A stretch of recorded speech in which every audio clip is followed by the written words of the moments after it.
Diffusion, the international science radio show. We have a bouncer on the doors of perception. The good, the bad, the ugly. It gets pretty exciting. The myths, the truths. Toxicology. Astroseismology. Magnetism. The dark side. Genetically engineered potatoes. Planetoid. I love that word. Hello and welcome to Diffusion. Sit back and relax while we inject weird and wonderful science directly into your genes. I'm Ian Woolf. On this edition, we visit the cool world of cryonics. I spoke with Matt Fisher, who wants to live as long as medically possible. But first up, here's the news.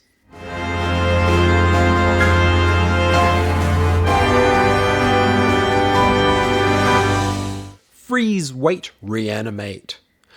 The Southern Cryonics Group have gained all the necessary legal approvals from the state and local council authorities to start building a facility to freeze and store people in the country town of Holbrook on the Hume Highway, just inside the border where New South Wales becomes Victoria, in hopes of resuscitating them when medical technology allows. Holbrook's biggest tourist draw is an old Australian military submarine that people can climb inside. Southern Cryonics Secretary Matt Fisher estimates that once the facility is running this year, it will cost people around $80,000 to have themselves frozen and stored until they can be resuscitated.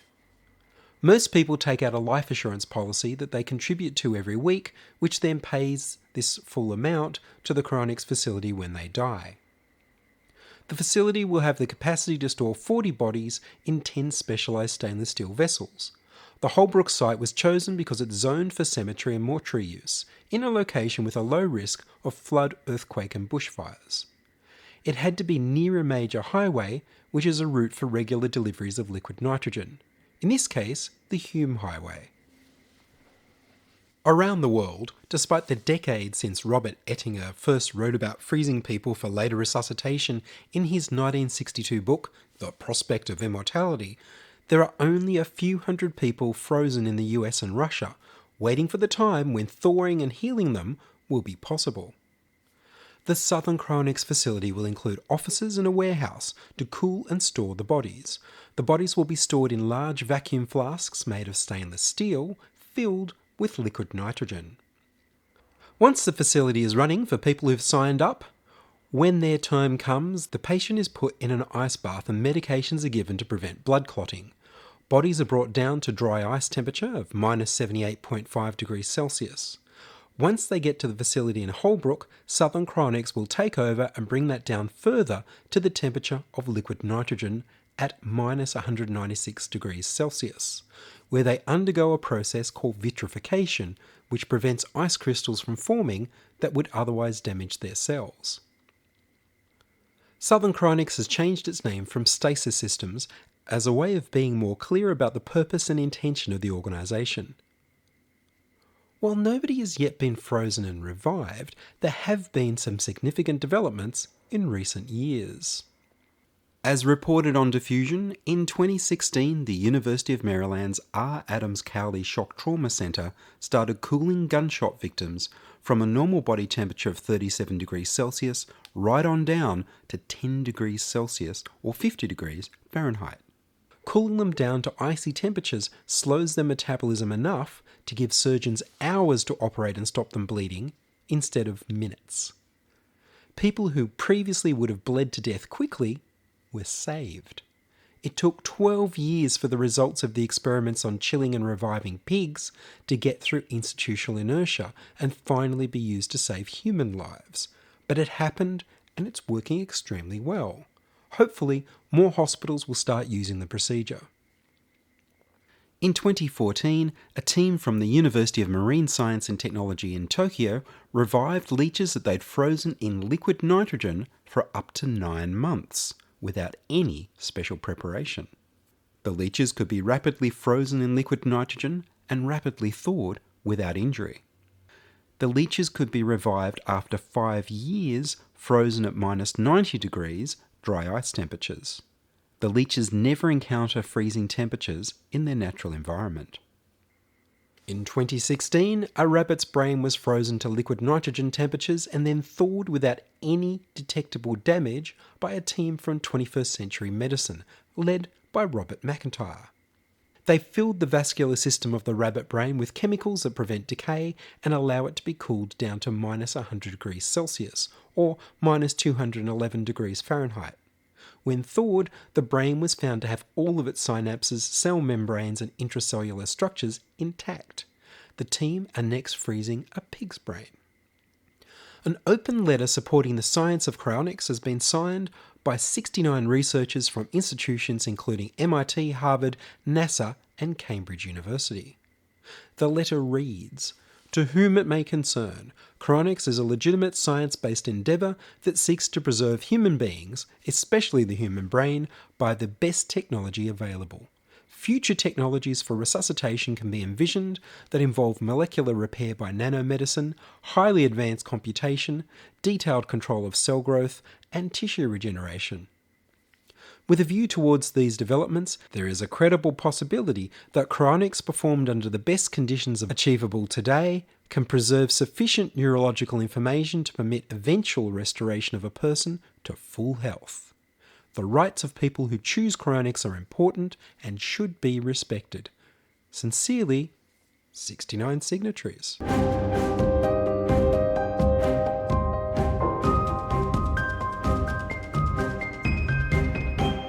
You're listening to Ian Woolf on Diffusion Science Radio. Send emails to science@diffusionradio.com. We're brought to you across Australia on the Community Radio Network and podcast over the internet on www.diffusionradio.com. Matt Fisher, Secretary of Southern Cryonics, has been talking to the Australian media about the new facility being built at Holbrook, so I thought this would be a good time to replay my interview with Matt, first recorded in 2012.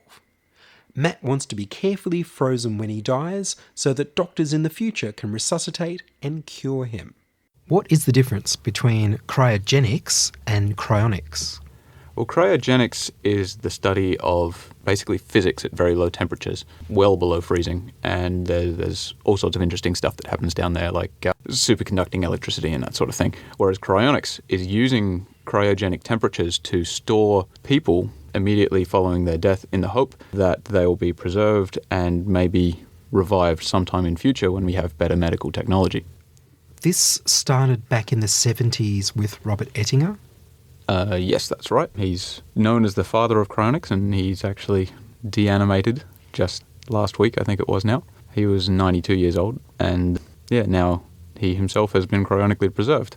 When you say cryonically preserved, are we talking about liquid nitrogen temperatures? How cold are these people? Yeah, it's liquid nitrogen temperatures at the moment, which is, I think, minus 196 degrees Celsius. What's basically done is immediately following someone being pronounced dead, and cryonicists believe that this doesn't necessarily mean that they're irretrievably dead. It just means that for legal purposes, they can't be revived. Yes, certainly not by current medical technology. So what the procedure then is to wash out the blood and perfuse the body with some what are called cryoprotectants, which are liquids that prevent ice crystals forming as the body is brought lower and lower in temperature until it vitrifies, which is different from freezing, because vitrification means that basically all movement just stops and the entire body becomes a glass-like substance, and there are no ice crystals forming that would puncture cells and cause strong gradients and that sort of thing, which can do damage to the body. And the temperature is continually lowered by a controlled application of liquid nitrogen.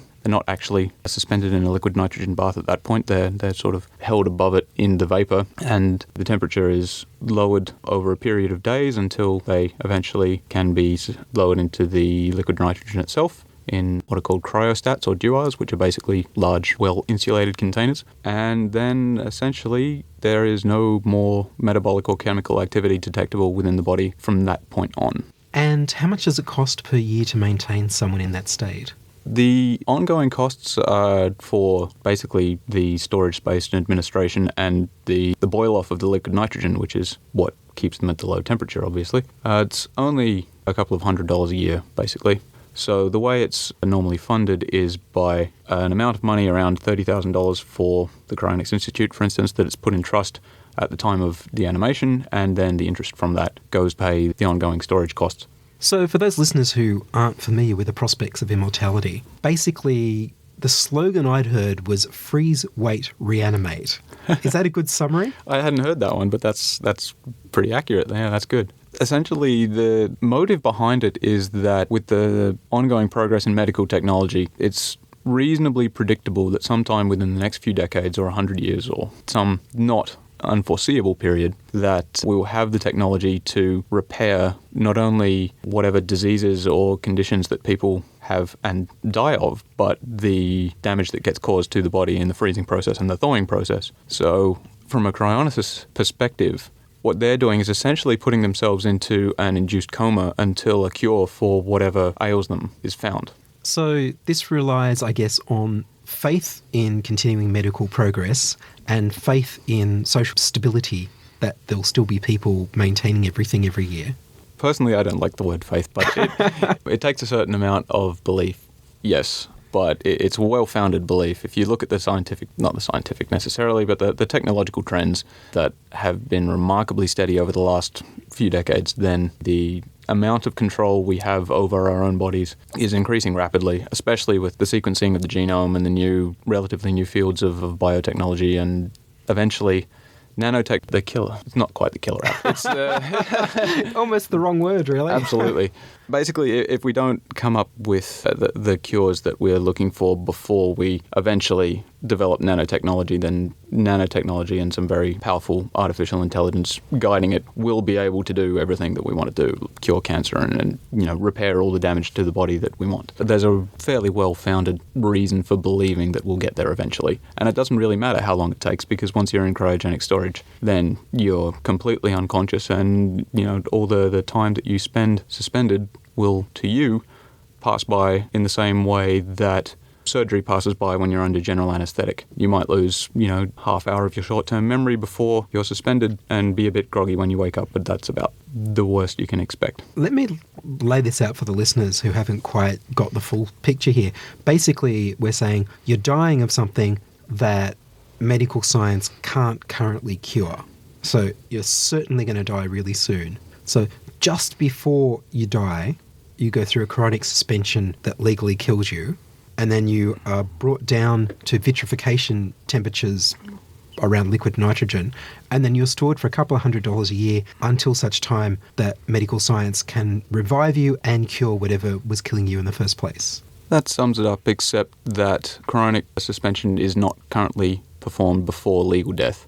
It has to be after the patient has been pronounced dead by a competent medical doctor, because otherwise it would be considered a form of euthanasia or suicide, or that sort of legal grey area, which cryonicists really don't want to get into, at least until the practice is well established. The patients, however, would argue that it is absolutely not a form of euthanasia or suicide. They would argue it is a heroic medical procedure, the last chance that they've got to save themselves, essentially. They undertake it because they want to live, not because they want to die. So about how many people are in cryonic suspension around the world? Just over 200 at the moment. There's two companies in the United States, one called the Cryonics Institute and one called Alcor. Cryonics Institute has 106, including Dr. Edinger, and Alcor has 105. There's also one small organization in Russia called Cryo-Rus, who I think have maybe one or two suspensions so far. And Australia, what do we have? We have a support group called the Cryonics Association of Australasia, which is a group of people who are dedicated to helping the members of the United States organizations, people who have signed up to be suspended with Cryonics Institute or Alcor, to carry out the necessary preparations both before and after they actually deanimate, because there's a lot of logistic hassle that goes into having your recently deanimated body cooled and shipped to the United States in terms of customs and probate, and your family will be very emotional at the time, so they will need all the help they can get. So up until now, that has been our resources in Australia, but there's actually a number of cryonicists in Australia now who are trying to set up a new cryonic storage facility here in Australia called Stasis Systems, and I'm quite keen on that, and I'm one of the initial investors myself. So for Stasis Systems to work, would it be state law that regards how to deal with basically what the law would regard as dead bodies? Yes, the founders are talking closely with the New South Wales Health Department at the moment to try and work out all the facets of how it should be done. Legally, the organisation would be treated as a cemetery, but the laws vary state to state, so it depends on where the facility ends up being set up as to what legal implications there are. I think it's going to be really interesting legally because let's assume for the moment that stasis is completely set up and the government's happy with it doing what it needs to do. And people sign up and eventually people get vitrified and wait in stasis.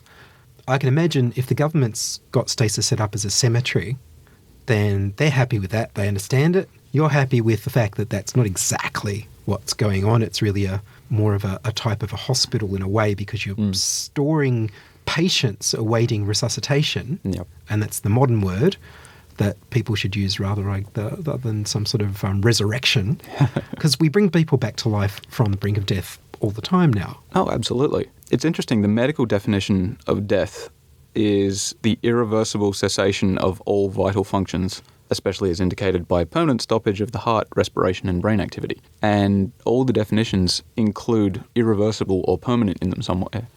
And you can't say for sure whether anything is irreversible or permanent. Unless you burn the body or bury it to decay. Correct. And that's the ultimate measure of death, which is called information theoretic death, where all the information that was encoded in your brain, everything that made you who you are, is irretrievably destroyed. Now, that's basically currently your only option if you don't get yourself suspended.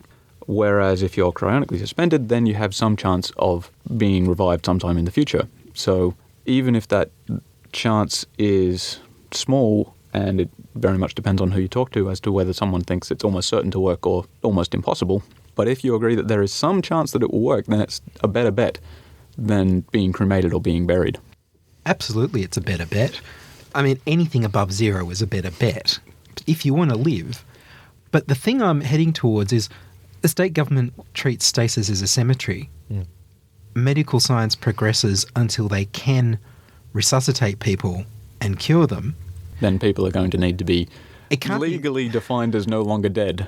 And Yes. yes, we're certainly going to have to deal with those sort of situations where people where society presumed to be dead reappear and start asserting their rights to previous marriages, for example. If your spouse is still alive and you're reanimated, then are you still married?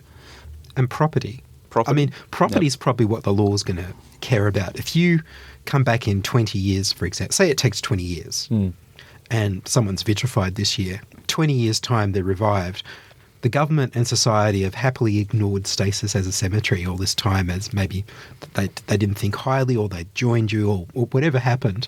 They didn't pay a lot of attention generally. People start being revived and they say, right, I want my bank account, I want my property, or I want to open a bank account, I want legal rights under the law. It's going to be interesting because the law doesn't have any precedents. The law at the moment will treat them as dead once they're interred in stasis.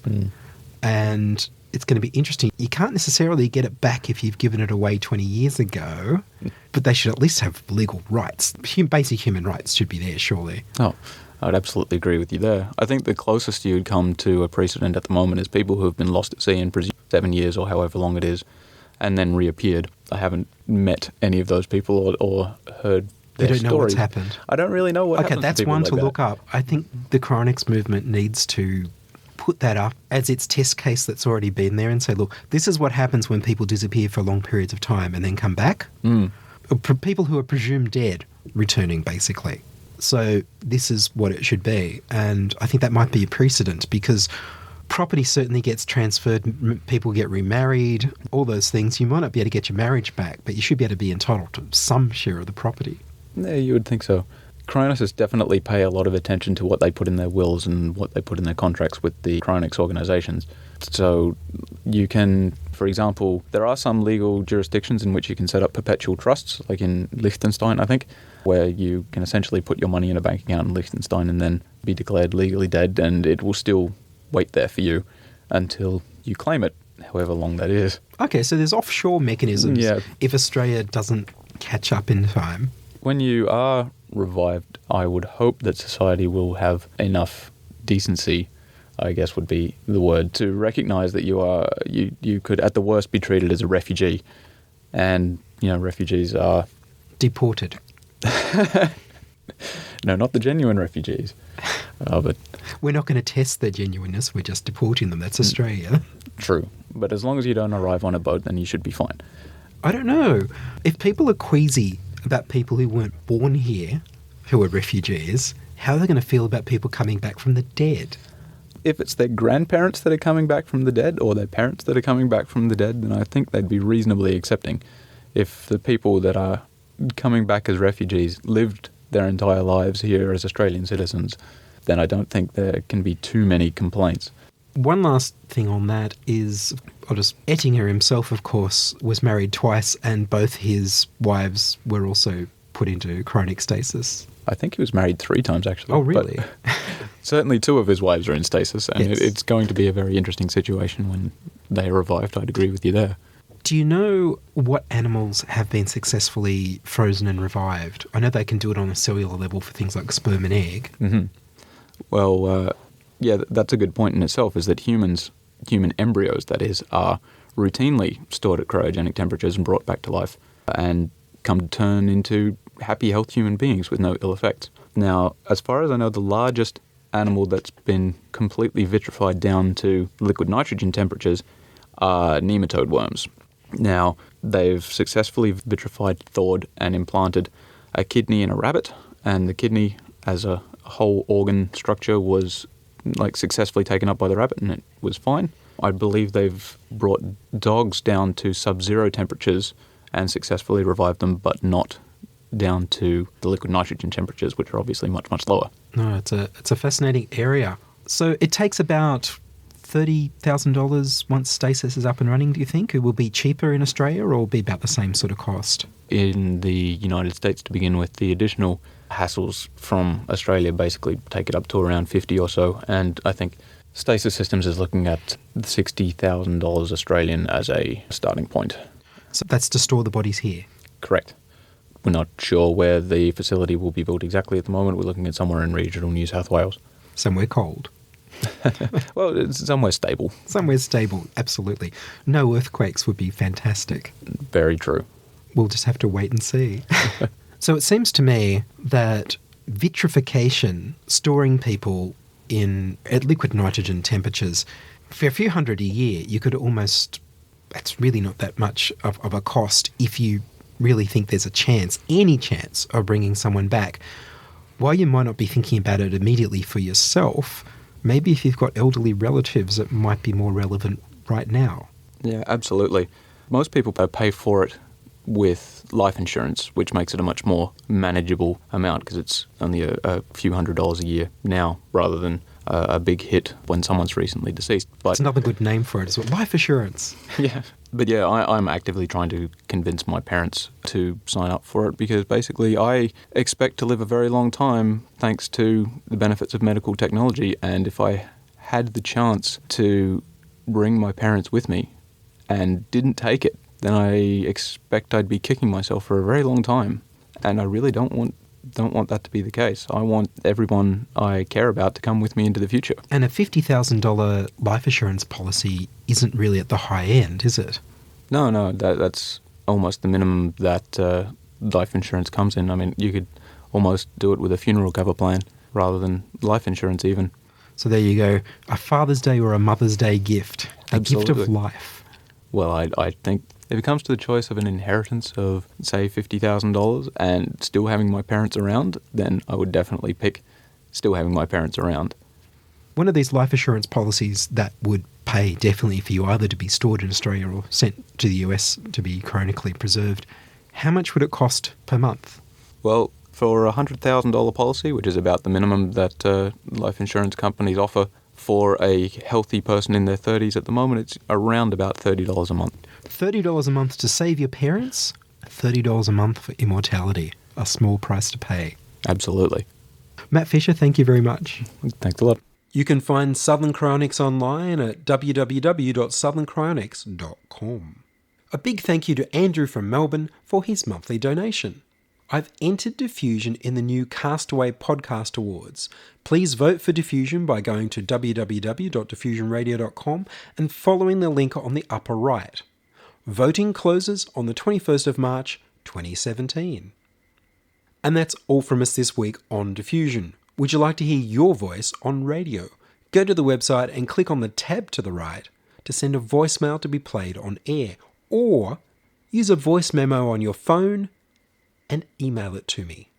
Send your contributions, emails, opinions, helpful suggestions, and donations to science@diffusionradio.com. That's science@diffusionradio.com. And please do send me an email so I know you're listening and you'd like to hear more episodes. Please like the Diffusion Science Radio page on Facebook and rate us on iTunes. Tell your friends. Follow me on Twitter @Ian Woolf.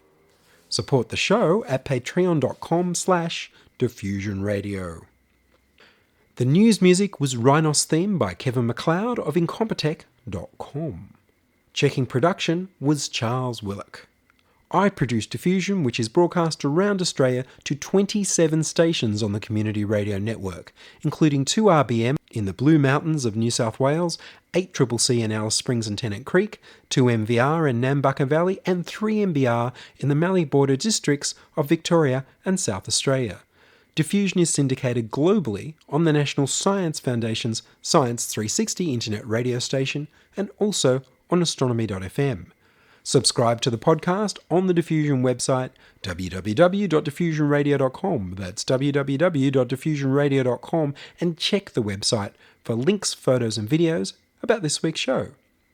If you enjoyed the show, you can explore more than 900 previous episodes archived on diffusionradio.com, where the shows are labelled by keywords so you can focus in on the stories you want to hear. Subscribe to the Diffusion YouTube channel at youtube.com/c/diffusionradio. I'm Ian Woolf. Join us inside your audio device of choice for more science wondering next week on Diffusion Science Radio.